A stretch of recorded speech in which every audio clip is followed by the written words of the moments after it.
Good morning दोस्तों। उम्मीद करते हैं आप सभी स्वस्थ होंगे और अच्छे से पढ़ाई कर रहे होंगे।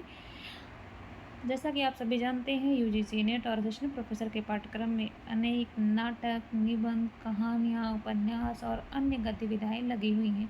अगर आप उन्हें डिटेल में पढ़ना चाहते हैं तो आप हमारे प्लेलिस्ट को विजिट कर सकते हैं। तो आज इस क्रम में हम पढ़ेंगे विद्या निवास मिश्र द्वारा रचित अस्थि की पुकार हिमालय निबंध। तो आजकल क्वेश्चन बहुत डेप्थ में आते हैं, तो प्रश्न बन सकता है कि अस्थि की पुकार हिमालय विद्या निवास मिश्र के किस निबंध संग्रह में संकलित है। तो इसका सही जवाब है बसंत आ गया पर कोई उत्कंठा नहीं। और अगर समय पूछता है तो इसका समय 1972 है।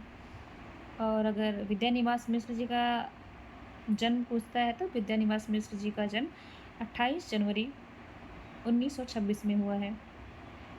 चलिए आगे पढ़ते हैं। अस्थि की पुकार हिमालय कितना विचित्र है। हिमालय का नाम लेते ही मुझे अस्ति उत्तर दिशि देवता माँ हिमालयो नाम नागाधिराजः पूर्व परो तयोनिधि वगया स्थितः पृथिव्या एव मानदंड।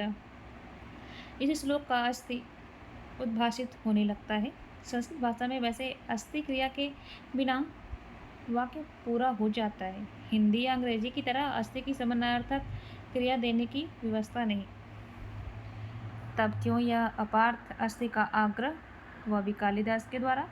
कालिदास शब्दों के मितव्ययी इस तरह शब्द बिखेरते नहीं और अभी अपने अंतिम ग्रंथ का पहला श्लोक लिखने जा रहे हैं और बिना जरूरत अस्थि की झक सिर पर सवार हो गई।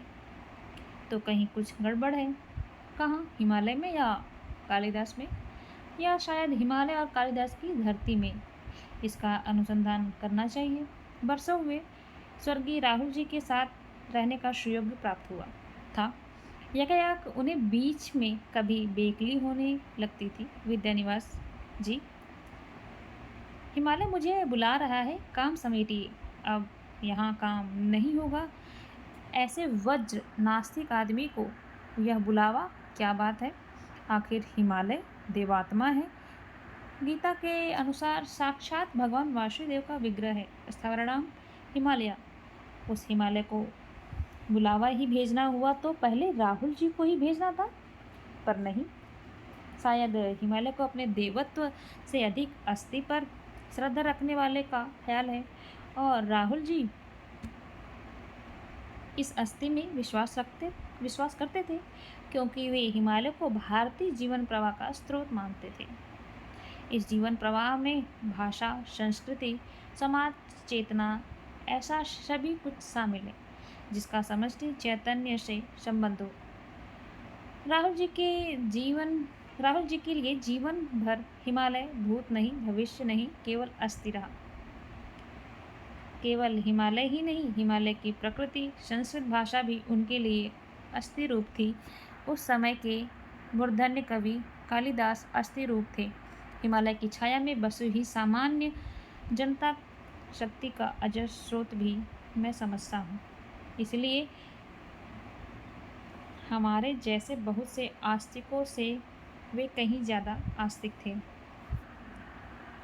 मैंने भी कुमार संभवम पढ़ा है, हिमालय की कथाएं पढ़ी है, हिमालय राजा की कहानी लोक कथा सुनी है, पर मुझे यह बुलावा नहीं मिलता। शायद मिलता है, मुझे सुनाई नहीं पड़ता। सुनाई न पड़े इसके लिए शहरों में काफ़ी सरंजाम है, पर पान की दुकानों पर अहर्निश बजते रेडियो, यांत्रिक वाहनों के चिल्पों, जुलूसों की अर्थहीन नारेबाजी, ध्वनि विस्तारक यंत्रों के द्वारा प्रसारित हरिनाम संकीर्तन और संगीत का बुखार उतारने वाली फिल्मी धुनों का वृंदगान और बच्चों की स्कूलों से उठती हुई मछली हट्टे की शोरगुल, या शायद जनेंद्री भाषा में मुझे ही कुछ हो गया है या ना कुछ हो गया है। मुझे ही क्यों, मेरे अड़ोसी पड़ोसी सबको ही तो यह हो गया है कि हिमालय या किसी की अस्थि की पुकार नहीं सुनाई पड़ती। वैसे अपनी ओर से हम सब आस्तिकता का पूरा निर्वाह करते हैं। आपको तो अत्याधुनिक लगने वाले भी कुंडली दिखाते हैं, ग्रहों को प्रसन्न रखने के लिए रत्न धारण करते हैं, और किसी मंदिर में जाए न जाए, हनुमान जी के यहाँ लड्डू चढ़ाने मंगलवार को जरूर पहुंच जाते हैं। हम गाहे बगाहे देवताओं का दरबार करते हैं, मनौती मानते हैं, इंडियन कल्चर की बात करते हैं। अशोका कालिदास को भी कृत्य कृत्य कृत्य करते रहते हैं, पर यह सब भुलावा है, छल है। हम देवताओं को अफसर या नेता और अफसर या नेता को देवता मानते हैं। हम थान पूछते हैं, माई का हो, बरहम का हो, तिलिया मशान का हो, अगियाबीर का हो, लंगोटी वाले का हो या नंगे का हो। हम देवता नहीं पूछते, क्योंकि देवता की महिमा उसके थान को पाकर, जैसे नेता या अफसर की महिमा उसकी कुर्सी को पाकर है। हम जानते हैं कि अभी कल हमारे 7 पुरखों को हमने एक सांस में तारा था, उसी की कुर्सी पर बैठते ही सब आरती उतारते रहे हैं, तो वह भी हमारी भक्ति भाव का मर्म जानता होगा। पर साथ ही हम दोनों भली बात समझते हैं, यही जनतंत्र है।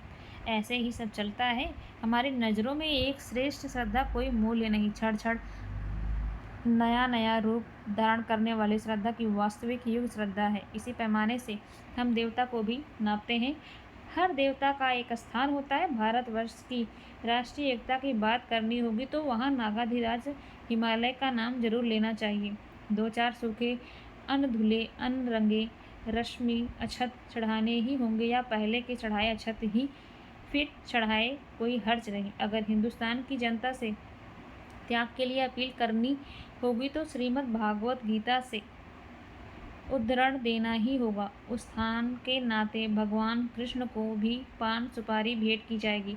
अगर हिंदुस्तान की नारी को बुलावा देना होगा तो शक्ति की आराधना के बोल निकालने ही होंगे। प्रधान या प्रयोजन के बाहर देवता न कुछ हो जाते हैं, फिर कोई उनमें रस नहीं रह जाता है। तो हिमालय में भी रस नहीं रहा, लेकिन उसने इतना धोखा दिया, हम उसके आश्रय सोते रहे और लाल चींटियों का दल रेंग कर आया, हमारे सीमांत का श्यामल प्रसार चट कर गया। आखिर उसे हमने पाशवा मानकर ही तो इतना सम्मान दिया है। हमने उसे भाल कहा, अपनी किस्मत का लेखा जोखा उसमें अंकित कराया, और उसने कुछ नहीं किया। हमारी सुख नींद नष्ट हो गई और लगा कि एक तिलस्म टूट गया।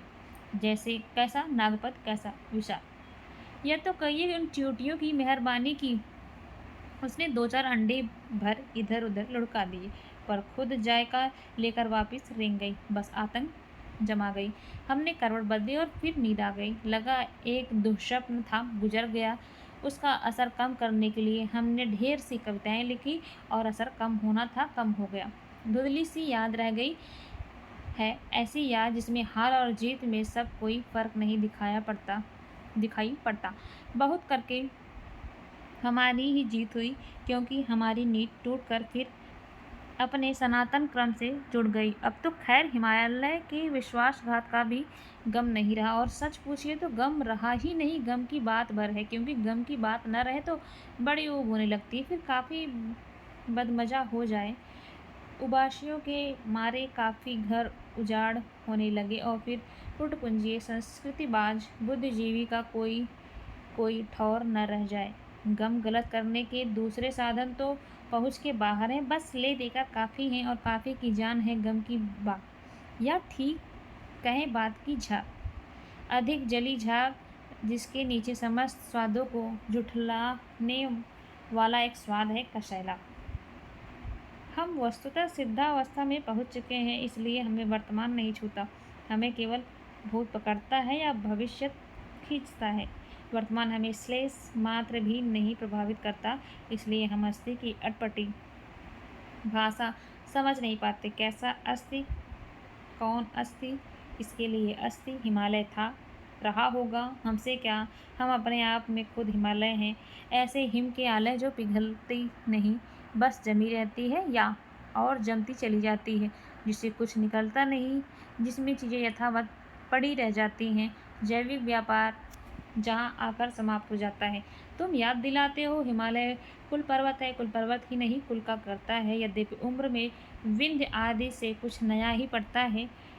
यह कैसी बेपर की बात करते हो। कहाँ का कुल, कहाँ का करता। कुल के नाम पर अगणित तनाव है, सास बहू के बीच, पिता पुत्र के बीच, भाई भाई के बीच, ननद भौजाई के बीच, भाई बहन के बीच, देवरानी जेठानी के बीच, और हर तनाव के बाद एक टूटन है।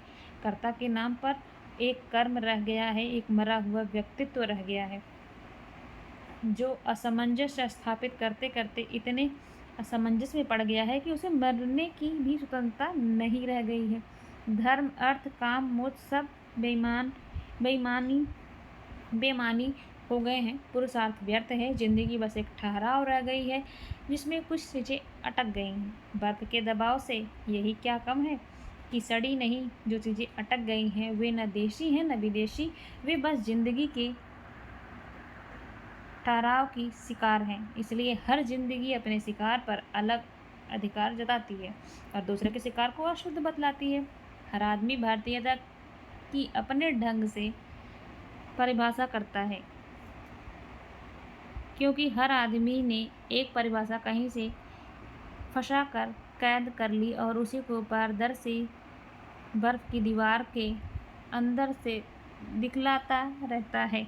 यह परिभाषा असली है, यह मछली हमारे धन पोरक की है, तुम जो दिखा रहे हो वह गढ़ही की है। लोग कहते हैं कि यह युग अर्थ प्रधान है, रुपए की महिमा अपरंपार है, पर मैं समझता हूँ यह शब्द युग है।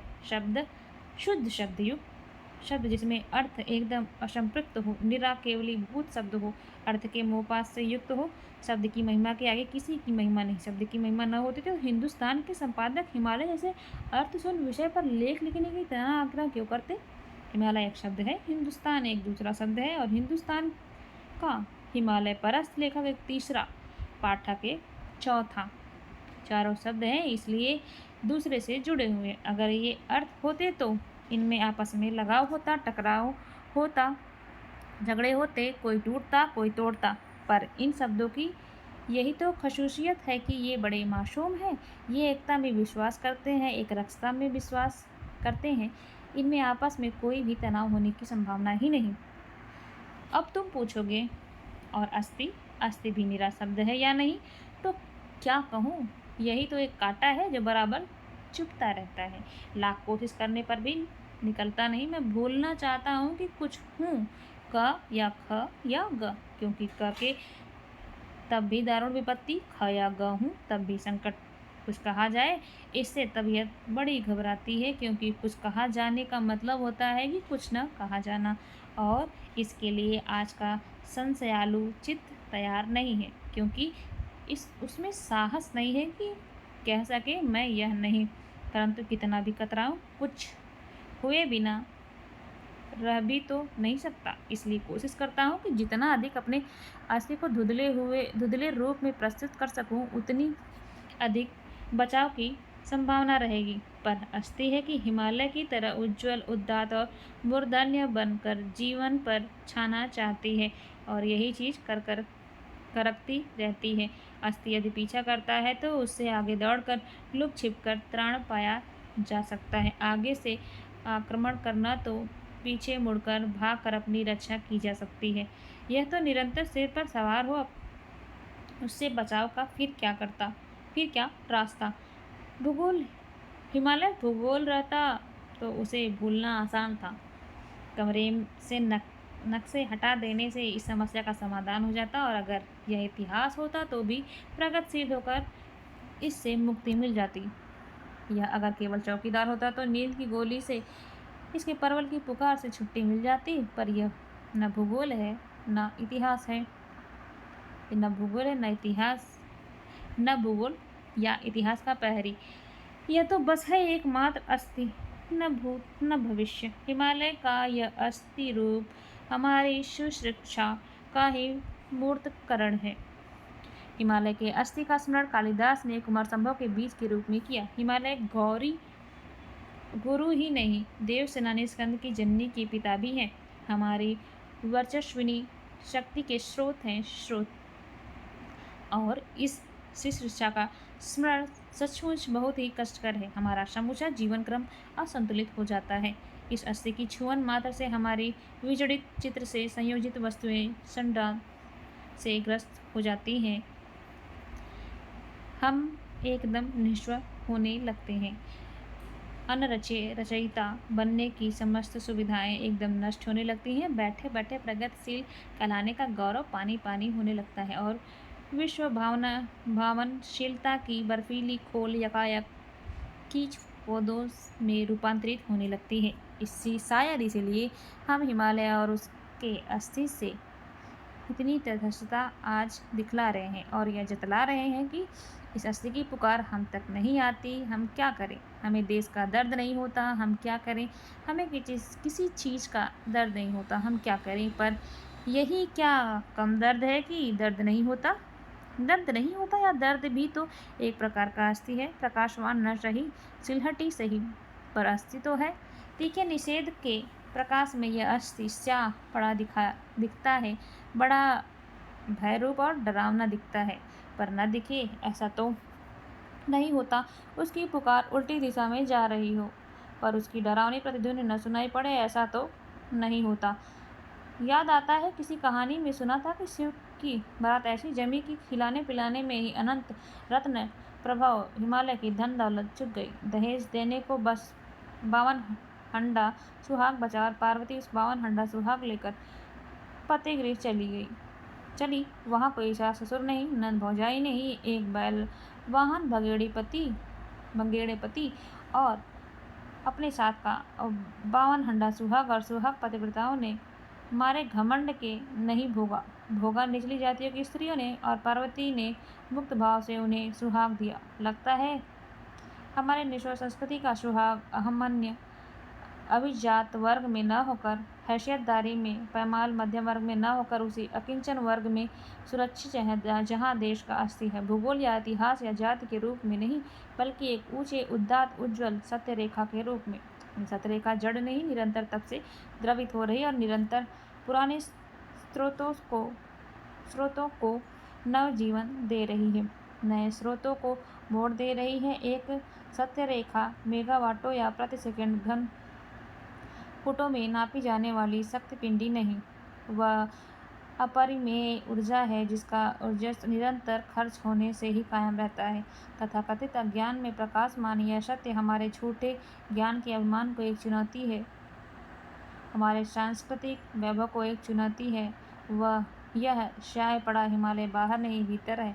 हमने अपने को उतरनों के बल पर जो अधनंगे अकिंचन लोगों से अलग स्तर का स्थापित मान रखा है, उसी का यह वैरूप्य है कि हिमालय शाय बड़ा दिखता है।